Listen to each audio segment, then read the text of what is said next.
सुशोभिताः भ्रातरा भगिन्यश्च भवन्ताः जानन्ति। आप लोग सुनिए, ये हमारे पूर्व की प्राचीन परंपरा रही है।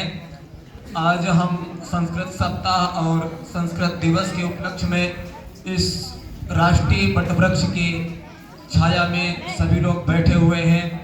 ये हमारे लिए बहुत ही सौभाग्य की बात है।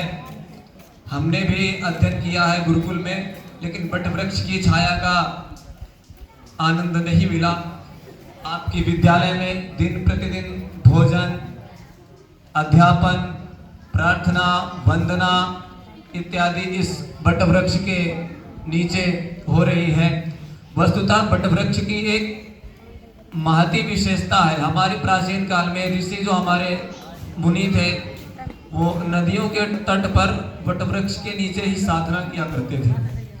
तो ये आपने अपने अध्ययन में पढ़ा है, स्वाध्याय परमम तपः। आप लोग यहाँ बैठे हैं तो अपने अध्याय को अध्ययन कर रहे हैं, तो वो ही आपके लिए बहुत बड़ा तप है।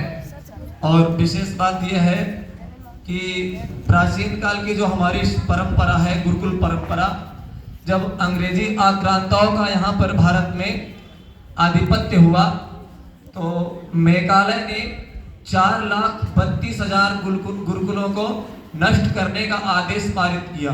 इससे हमारी संस्कृति को नष्ट किया जाए, ताकि पाश्चात्य सभ्यता का हमारे समाज में, संस्कृति में अति व्यापक प्रभाव पड़ सके।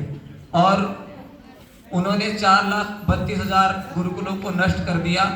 हमारे गुरुकुलों की संख्या बहुत ही कम इस समय भारत में है। तो आप लोग संस्कृत विद्यालय के भविष्य हैं, भारत के भविष्य हैं, संस्कृत की धरोहर है। इसलिए अपने संस्कृत भाषा, अपनी देव भाषा को, अपनी जो राष्ट्र की भाषा है, भारत की आत्मा है, आप लोग संस्कृत भाषा को पढ़ करके वेदों में क्या है, ज्योतिष में क्या है, उपनिषदों में क्या है, पुराणों में क्या है, ये हम केवल संस्कृत के माध्यम से ही उसको समझ सकते हैं और जान सकते हैं। उपनिषदों में ये था कि जो उपनिषद है, इसका यह तात्पर्य था कि गुरुकुलों में छात्र और छात्राएं गुरु के पास बैठकर अध्ययन करते थे। आज ही हम उस स्थिति पे बैठे हैं। हमारे सामने बहुत ही विद्वत गुरुजन बैठे हुए हैं और यह विचार कर रहा हूं मैं कि एक गुरुकुल की परंपरा इस समय मुझे अनुभूत हो रही है। ठीक है, आप लोग बहुत ही सुंदर और सभ्य तरीके से संस्कृत का ज्ञान करिए, क्योंकि जब हम संस्कृत का उच्चारण करते हैं तो हमारे बहुत ही रोगों को नष्ट करती है वो। क्योंकि हमारे संस्कृत को जब उच्चारण करते हैं बहुत ही रोगों को नष्ट करती है। और संस्कृत भाषा, एक श्लोक है, नैवा क्लिष्टा न च कठिना इति। धन्यवाद। साधुवाद भाई सूर्यभान जी, छात्र अध्यापक।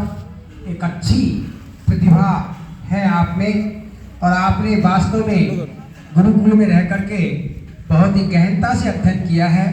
और हम आपको आज संस्कृत दिवस के उपलक्ष्य में आशीर्वाद देते हैं कि आप बहुत ऊंचाइयों तक बढ़ें और आपको एक अच्छी सफलता मिले।